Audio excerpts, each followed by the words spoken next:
चल दिया कि महाराज वो बेहोश अवस्था में पड़ा। जब बेहोश अवस्था में पड़ा था उसी समय दुर्योधन का एक परम मित्र था, कौन? अश्वत्थामा। वह अश्वत्थामा आया और अश्वत्थामा आकर के दुर्योधन से कहता है, मित्र मैं कहो मैं आपका क्या सहायता कर सकता हूं? क्यों कि आप दुखी हो? मैंने आपके साम्राज्य को देखा है, मैंने आपके उस साम्राज्य को देखा है, मैंने आपके उस कृति को देखा है, लेकिन आज मैं आपको इस अवस्था में देख रहा हूं तो मुझे बड़ी दया आ रही है। पर मित्र कोई नहीं, मैं आया हूं, बोलो मैं तुम्हारे लिए क्या कर सकता हूं? क्योंकि एक मित्र का धर्म होता है एक मित्र का सहायता करना। अश्वत्थामा आकर के पूछता है, दुर्योधन कहता है कि मित्र मुझे दुख तो इस बात की है कि मैंने अपने 100 भाइयों को नष्ट करवा दिया, मैंने अपने सारे राज्य को नष्ट करवा दिया, लेकिन उन 5 पांडवों में से किसी का भी एक बाल बांका भी नहीं हुआ। उन 5 पांडवों में से एक का भी बाल बांका नहीं भया। दुख इस बात का है। अश्वत्थामा कहता तो क्या चाहते हो? तो दुर्योधन करता है कि अगर आप उसमें से एक का भी अगर सिर काट करके लाकर मेरे सामने रख दो तो मेरे मन में ये संतोष हो जाएगा कि कम से कम 5 में से एक की संख्या तो कम भई। दुख इस बात का है कि मेरे 100 भाई मारे गए, मेरे कई अछौड़ी सेनाएं मारे गए। ये देख रहे हो कुरुक्षेत्र में महाराज केवल 100 ही 100 पड़ा है। महाराज गिद्ध बड़े बड़े जंतु आकर के उनके शरीर को खा रहे हैं, बड़े बड़े गिद्ध आकर के उनके शरीर को नोच नोच कर खा रहे हैं। मृतक शरीर जो है दुर्योधन पड़ा हुआ उसके शरीर पर भी आकर के बैठते हैं, लेकिन दुर्योधन भगाता है। ये अवस्था है। इस प्रकार से जब अश्वत्थामा से दुर्योधन कहता है तब अश्वत्थामा कहते हैं कि मित्र तुम टेंशन न लो, तुम एक की बात करते हो, मैं 5 का सिर काट करके अभी लेकर के आता हूं, अभी मैं काट करके लेकर आता हूं। इधर अश्वत्थामा ऐसा आश्वासन देकर के चला, इधर भगवान द्वारकाधीश 5 पांडवों को भोजन कर करके और लेकर के टहलने के लिए गए थे कि महाराज हमारी विजय श्री भई है, चलो हम सब उत्सव मनाएंगे। क्योंकि परमात्मा तो अंतर्यामी है, सब कुछ जानता है कि क्या होने वाला है, लेकिन होने को टाल कौन सकता है। महाराज 5 पांडव भगवान के साथ टहलने के लिए गए हैं और इधर जानते हैं क्या होता है, उस 5 पांडवों के सैया पर 5 पांडव के जो 5 पुत्र थे वह लेटे हुए थे, वह लेटे हुए थे। अश्वत्थामा उनको 5 पांडव समझ करके जाकर के वाण का संधान करता है और 5 पुत्रों का सिर ही काट कर लेकर के चले आता है, लेकर के आता है और दुर्योधन से कहता है कि मित्र ले, तू कह रहा था ना कि एक का सिर काट करके ले आ, मैं 5 का सिर काट करके लेकर आया हूं, ये ले। दुर्योधन जब सुनता है तो उसके मन में बड़ा सुख होता है, बड़ा हर्षित होता है कि 5 का सिर काट करके लेकर के आया है। जब नेत्र खोल करके देखता है तो उसे बड़ा शोक होता है। अरे अश्वत्थामा तुम ये क्या कर रहे हो? ये 5 पांडव थोड़ी ना है, तूने तो 5 पुत्रों का सिर काट करके लेकर चला आया। ये बड़ा नवजात शिशु हमारा क्या बिगाड़े थे? हमारा जो बैर था वो 5 पांडवों से था, 5 पुत्रों से थोड़ी ना था। तूने तो मेरे कुल को ही नष्ट कर दिया। इसी सुख और दुख के बीच में दुर्योधन का जो महाराज शरीर छूट जाता है, भगवान के स्वधाम को चला जाता है। अश्वत्थामा को जब पता चलता है कि ये 5 पांडव नहीं है तो अश्वत्थामा को भय होता है कि अब तो मैं बचने वाला नहीं हूं, अब मुझे वह अर्जुन छोड़ेगा नहीं। अश्वत्थामा वहां से भगा और अश्वत्थामा भगा, इधर जो है माता द्रौपदी आती हैं और आकर के बच्चों को भोजन कराने के लिए उठाने के लिए आती हैं तो देखती है कि बच्चों का सिर ही नहीं। मैया चिल्ला उठती है, मैया विलाप करने लगती है। और मैया एक ही बात कहती है, माता शिशूनां निधनं सुतानां, माता शिशूनां निधनं सुतानां, निशम्य घोरं परिकल्प्यमाना। मैया द्रौपदी कहती है कि मेरा बेटा किसी का क्या बिगाड़ा था, मेरे पुत्र किसी के क्या बिगाड़ा था जो मेरे पुत्र का सिर काट करके लेकर कोई चला गया।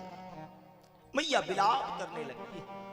अब माता जी, बहन जी, आप समझो, जिसके घर में एक पुत्र चला जाता है तो उस घर में महाराज क्या बीतती है, और जिसके 5-5 पुत्र का 100 सामने पड़ा हुआ है, कक्ष में केवल रक्त ही रक्त बिछड़ा हुआ है, उस मैया द्रौपदी की क्या हाल होगी। मैया चिल्ला उठती है, विलाप करने लगती है, मेरे पुत्र किसका क्या बिगाड़े थे। महाराज उसके बाद से जब चिल्लाती हैं, अर्जुन दौड़े आते हैं, द्वारकाधीश दौड़े आते हैं, 5 पांडव दौड़ करके आते हैं कि क्या हो गया।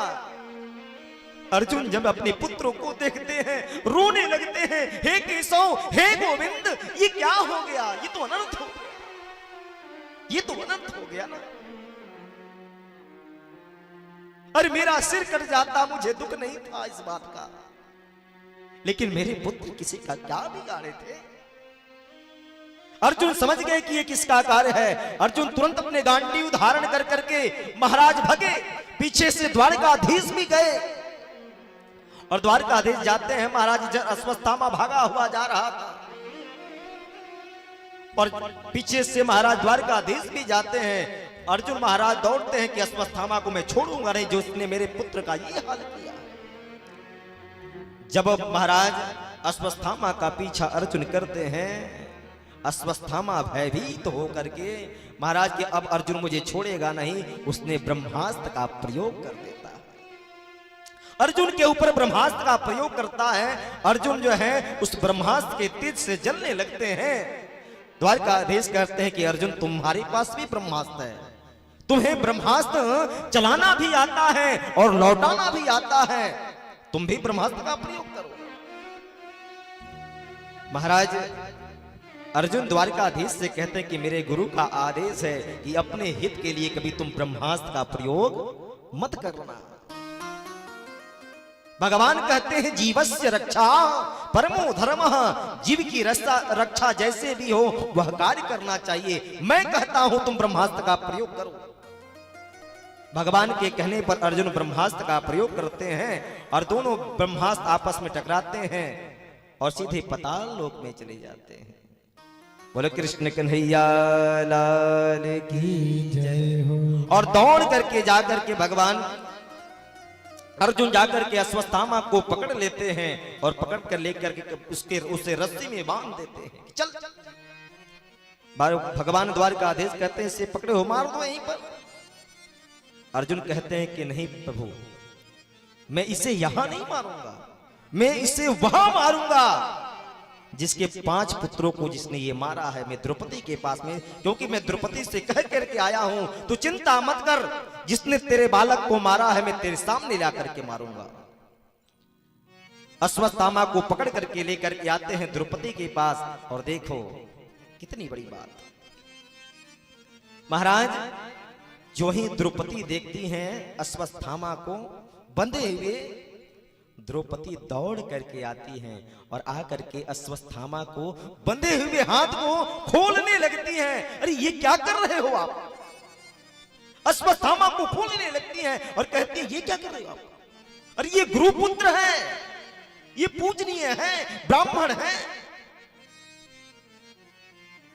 ये देखिए एक मां के दर्द को जानती है, एक मां के दर्द को जान पाती है कि कैसा दर्द होता है पुत्र खोने के बाद। मैया द्रौपदी उन हाथों को खोलने लगती है। भीमसेन टेढ़ी नजर से देखते क्या कर रही हो? द्रौपदी कहती हैं, सभी पांचों पांडवों को समझाती हैं, अरे हमारे पास 5 पुत्र नहीं है तो क्या हुआ, लेकिन मेरे पास 5 पति तो है।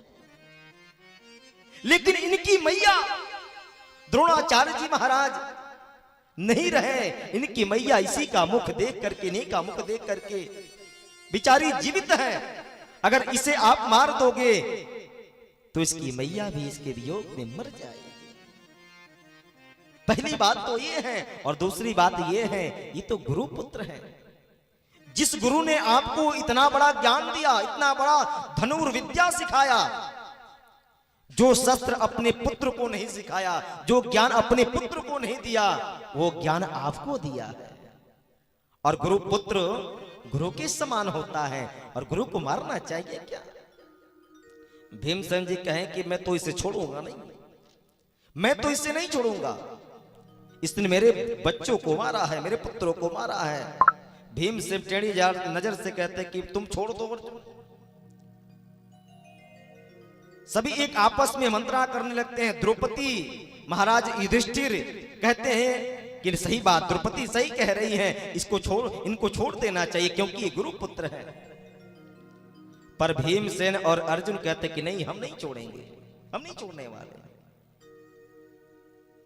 अब आपस में मंत्रणा चलने लगी। भगवान द्वारकाधीश एक तरफ खड़े होकर के सुन रहे हैं,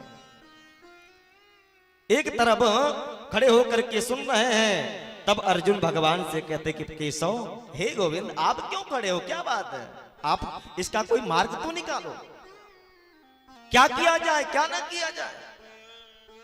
क्योंकि बड़े भैया कह रहे हैं कि इसे छोड़ देना चाहिए, गुरुपुत्र है। द्रौपदी कहती है इन्हें छोड़ देना चाहिए, पर मैं कहता हूं, मैं प्रतिज्ञा लिया हूं कि मैं इसे मारूंगा। भगवान से जब इस प्रकार से अर्जुन पूछते हैं तो द्वारकाधीश कहते हैं कि ब्रह्म हंतुरु न हंतव्या आतताई बधारणा, ब्रह्म बंधुर न हंतव्या आतताई बधारणा। कि महाराज, ब्राह्मण चाहे जैसा भी हो, भगवान कहते हैं कि ब्राह्मण चाहे जैसा भी हो, वह बद्ध के योग्य नहीं होता है, उसका बद्ध नहीं करना चाहिए। ब्राह्मण कितना बड़ा ही कुकर्मी क्यों ना हो, कितना बड़ा ही पापी क्यों ना हो, उस ब्राह्मण का हत्या नहीं करना चाहिए, क्योंकि ब्रह्म हत्या लगता है। लेकिन भगवान पुनः कहते हैं कि आतताई बधारणः, कि आतताई चाहे कोई भी हो, आतताई चाहे कोई भी हो, वह बद्ध के योग्य होता है।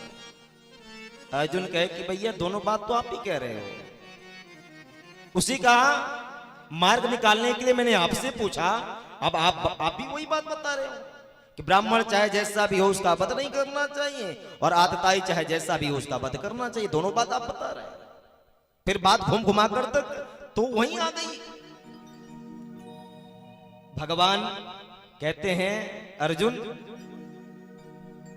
तुम वही कार्य करो ताकि बड़े भैया युधिष्ठिर जी की भी बात रह जाए, द्रौपदी की भी बात रह जाए। और देखो, तुम क्षत्रिय हो और तुम प्रतिज्ञा लिए हो, तुम्हारी भी बात रहनी चाहिए। तो क्या करें? भगवान मुस्कुराते हैं। भगवान मुस्कुराए, अर्जुन समझ गए, क्योंकि भगवान के पक्का चेला है अर्जुन, जिसने गीता क्या ज्ञान लिया है। समझ गए क्या किए महाराज? अश्वत्थामा के मस्तक में मणि था, उस मणि को निकाल लेते हैं अर्जुन, और निकाल करके महाराज मणि को निकाल करके भरी सभा में अश्वत्थामा को धक्का मार करके निकाल देते हैं कि भाग यहां से, यहां से भाग। ऐसा कह करके महाराज जब अर्जुन भगाते हैं, इससे सबकी बात रह जाती है। क्योंकि किसी भी प्रतिष्ठित व्यक्ति को, किसी भी माननीय व्यक्ति को अगर भरी सभा में अपमान कर दो, यही मृत्यु दंड के समान है। कोई प्रधानमंत्री आ जाए और प्रधानमंत्री आकर कर मंच पर भाषण दे, उसे कोई अनर्गल बातें मंच पर बोल दे माइक से, तो उसके लिए वह मृत्यु दंड के समान हो जाता है। महाराज वह तो रण के समान है। इधर महाराज अर्जुन उसे मार करके भगा देते हैं, धक्का दे करके भगा देते हैं। उसके बाद से क्या होता, अश्वत्थामा भी अपने मन में ठान लेता है कि अर्जुन तूने मुझे अपमानित कर करके यहां से भगाया है, लेकिन मैं भी प्रतिज्ञा लेता हूं कि तेरे कुल में किसी को पानी देने वाला नहीं छोड़ूंगा, तेरे कुल में किसी को पानी देने वाला नहीं छोड़ूंगा, ऐसा प्रतिज्ञा लेता है। इस प्रकार से इधर महाराज क्या होता है, भगवान पुनः यहां आते हैं, समय व्यतीत होता है। भगवान कहते हैं कि अब मुझे द्वारकापुरी